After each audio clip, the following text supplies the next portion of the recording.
सही कहा ना, बीजेपी और कांग्रेस की जब लड़ाई होती है, चाहे वो स्थानीय चुनाव में हो, छोटे चुनाव में हो, बड़े चुनाव में हो, उसमें राष्ट्रीय मुद्दे आ ही जाएंगे, क्योंकि इनके टारगेट पर, रेडार पर सिर्फ वो एक स्टेट या वो कुछ सीटें नहीं होती, क्योंकि इनको पूरे देश में भी अपनी कॉन्स्टिट्यूएंसी को एड्रेस करना होता है। संजय जी, इस प्रचार में भी आपने वही देखा ना? मुझे लग रहा है दोनों चीजें पैरेलल चल रही थी। अभी जिस डिबेट को जो आपने देखा या सुना, या महाराष्ट्र के चुनाव में भी देखे, दोनों चीजें पैरेलल थी। बार बार कभी पार्टियां एक राष्ट्रीय मुद्दे को लेकर आती थी, जो जिस स्लोगन का बार बार चर्चा हो रही है। लेकिन मुझे लगता है कि अगर आप ग्राउंड लेवल पे जाएं, देखें, तो जो ग्राउंड से जुड़े मुद्दे हैं, जैसे किसानों का मुद्दा एक बड़ा मुद्दा है। भले ही आप लग रहा हो कि ये कोई बड़ा मुद्दा नहीं है, किसानों का मुद्दा बड़ा मुद्दा था। महंगाई एक बड़ा मुद्दा है, महंगाई, बेरोजगारी तो हर चुनाव में मुद्दे रहते हैं, लेकिन हाँ, किसानों की जो समस्या है ये काफी बड़ा मुद्दा महाराष्ट्र के कई इलाकों में देखने को मिल रहा है। तो भले ही लगे ऊपरी तौर पर दिल्ली में बैठ करके कि हर समय राष्ट्रीय मुद्दों की चर्चा हो रही है, लेकिन ये चुनाव काफी लोकलाइज्ड है, स्टेट के इश्यूज पर है, काफी लोकल इश्यूज पर लड़ा जा रहा है। स्टेट लीडरशिप प्रोमिनेंट इन चुनाव में रोल प्ले कर। ओके, मतलब आप भी मानते हैं कि निर्णायक स्थानीय मुद्दे ही रहेंगे, महाराष्ट्र में भी, झारखंड में भी? देखिए, निर्णायक क्या रहेगा, लेकिन मैं कह रहा हूँ पैरेलल, झारखंड में भी और महाराष्ट्र में भी मुझे लग रहा है ज्यादा अहम भूमिका स्थानीय मुद्दों की रहेगी।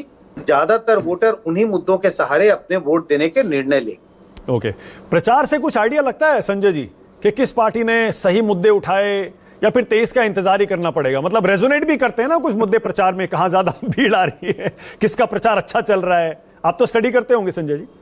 नहीं, 23 का इंतजार तो करना ही पड़ेगा, उसके बिना तो कोई चारा नहीं है, वो तो हम सबको करना पड़ेगा। हाँ। लेकिन कई बार ऐसा लगता है कि जो बड़े राष्ट्रीय मुद्दे होते हैं उस पर इफोरिया बहुत होता है, बड़ी बड़ी रैलियां होती है, तो लगता है कि भाई काफी माहौल बन रहा है। हाँ। लेकिन अगर आप गांव, जमीनी स्तर पर जाएं, छोटे छोटे इलाकों में, कस्बों में जाएंगे, ग्रामीण इलाकों में जाएंगे, तो वहां पर कई बार ये बड़े मुद्दों का प्रभाव बहुत दिखाई नहीं पड़ता। हाँ। तो लेवल्स हैं, ये जो बड़े मुद्दे हैं आपको शहरों में, बड़े शहरों में, अर्बन इलाकों में, ये तो काफी चलता है। अब जैसे आज आखिरी दिन है, देखिए आज आखिरी दिन राहुल गांधी तिजोरी ले आए, उसमें से निकालते हैं मोदी और अडानी की तस्वीर और फिर कहते हैं कि एक है तो सेफ है, वही नारा उसमें डाल दिया। सेफ मतलब प्रधानमंत्री कह रहे थे सुरक्षित, राहुल गांधी तिजोरी, सेफ से तिजोरी को जोड़ा।